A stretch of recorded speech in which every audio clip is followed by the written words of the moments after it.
దానికి ఇష్టం వచ్చినట్టు నా మీద స్టోరీ లేపిస్తే నేను భవన్లో పోయి కూర్చొని బాజాప్తా, ఎక్కడో కాదు, బయట ప్రెస్ మీట్ పెట్టలేదు, ఏ ప్రెస్ క్లబ్లో పెట్టలేదు, డైరెక్ట్గా తెలంగాణ భవన్ నా ఆఫీస్ అండి, నా పార్టీ భవన్లో పోయి కూర్చొని నేనేం చెప్పినా, నా మీద కుట్రలు జరుగుతున్నది, నా మీద విషప్రచారం జరుగుతున్నది అని చెప్పిన.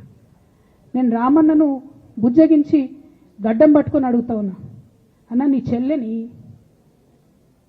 ఒక మహిళా ఎమ్మెల్సీని మన పార్టీ ఆఫీస్లో కూర్చొని నా మీద కుట్రలు జరుగుతున్నాయని నేనంటే మీరు వర్కింగ్ ప్రెసిడెంట్గా ఉన్నారన్న, ఫోన్ చేయరా అన్న, నాకు ఏమైంది బేటా, ఎందుకు బాధపడుతున్నావు అని ఫోన్ చేయరా? ఇది ఎప్పుడు జరిగిన ఇన్సిడెంట్?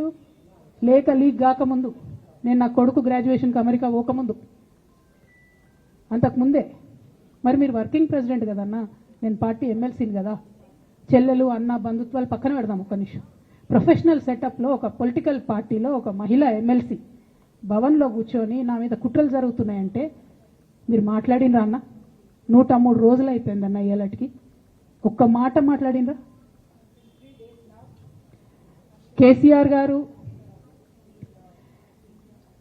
దగ్గర నుంచి కమ్యూనికేషన్ రావాలని నేను ఎక్స్పెక్ట్ చేయలే.